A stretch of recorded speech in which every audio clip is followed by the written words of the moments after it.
Rain splashed heavily against the cracked windows of St. Martin's Academy, painting streaks on the glass like tears unwilling to be held back. Inside, the narrow hallway smelled of chalk and mildew, echoing the sound of footsteps approaching the principal's office. Sitting on the hard wooden bench outside was Arav, a 15-year-old boy with eyes too old for his face. He clutched a tattered school bag close to his chest, his shoulders hunched, soaked from the storm, but too proud to shiver. The principal's door creaked open. "You can come in now," said the secretary without meeting his eyes. Inside the office, Principal Wallace adjusted his spectacles and glanced disapprovingly at the muddy footprints trailing behind Arav. "Mr. Singh," he began, "we have rules here. Rules that must be followed regardless of background." Arav said nothing. His knuckles tightened around the straps of his bag. "Your father has failed to pay tuition for 3 months. You've also been repeatedly seen bringing food from home to share with others during lunch, even though we've told you personal food is not allowed on campus." Arav opened his mouth, then closed it. How could he explain that the food he brought, home-cooked lentils and flatbread wrapped in foil, wasn't just for him? That some of his classmates came hungry, and he couldn't bear to eat while they watched from empty lunchboxes. Principal Wallace sighed, a rehearsed, bureaucratic sigh. "I'm afraid this school is not a charity. You are hereby expelled effective immediately. You may collect your belongings and leave the premises." For a long moment, Arav stood still, the silence ringing in his ears louder than the thunder outside. Then, without a word, he turned and walked out. It wasn't the expulsion that broke him. It was the look on Principal Wallace's face, a mixture of disdain and disinterest, as if Arav was not even worth the effort of remembering. Outside, the rain welcomed him like an old friend. He walked home through the storm, his worn shoes soaking with water and shame. That night, he didn't cry. His father, a humble farmer with calloused hands and a crooked back, didn't raise his voice when Arav told him. He simply nodded, placed a gentle hand on his son's shoulder, and said, "We'll figure it out. We always do." The next morning, the sun returned, bright and brash, as if nothing tragic had occurred.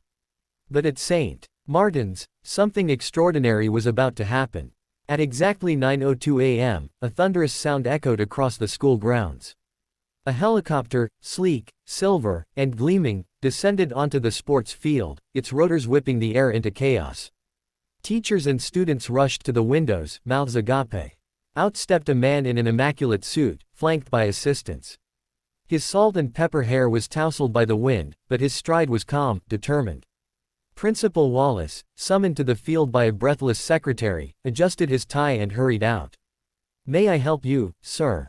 he asked, extending his hand. The man ignored it. "I'm looking for Arav Singh," he said. The name hit the principal like a slap. "I'm sorry, he was expelled just yesterday. Tuition issues," Wallace added quickly, "and multiple rule infractions." The man's gaze turned glacial. "My name is Arjun Mehra, CEO of Mehra Technologies. Arav saved my daughter's life." Now the murmuring grew louder. Phones slipped out of pockets. Eyes widened. Arjun continued, his voice even but brimming with emotion. "Last week, your student saw my daughter fainting in the park across the school. While most people passed by, Arav ran to her, called for help, stayed with her until the ambulance came, and even gave her his lunch because she hadn't eaten all day." He turned to the crowd now gathering. "On the field, my daughter has type 1 diabetes. She could have died. But because of this boy, this young man, you dismissed so easily, she is alive." Principal Wallace paled. "I flew here today because I just found out who he was. I had to meet the boy who showed my daughter such kindness and compassion when others didn't." A beat passed. "I would like to sponsor his entire education," Arjun said, his voice loud enough to carry to every ear on the field. "Here, or anywhere he chooses. And not just him. Every child here who struggles to pay. If a school cannot recognize character over currency, then it is the school that is lacking, not the student." No one moved. Not a breath. Not a word. Then, from behind the crowd, a soft voice spoke. "I'm here," Arav said. He stood at the gate, his father beside him. They had come to return his library books. He hadn't expected an audience. He certainly hadn't expected a billionaire to descend from the sky. Arjun walked toward him, extending his hand. "Thank you," he said simply. Arav took it, stunned. "I didn't do anything special," he whispered. Arjun smiled. "Exactly. That's what makes it extraordinary.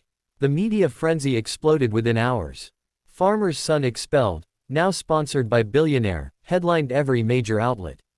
But behind the flashbulbs and microphones, a quiet revolution was taking place. Principal Wallace was suspended pending review. The school board, facing public pressure, launched a full scholarship program for underprivileged students. A new school counselor was hired, one trained in empathy, not just protocol. But the greatest changes weren't institutional. They were human. In classrooms across America, and later the world, students shared Ariv's story. Teachers began using it to teach ethics and humanity.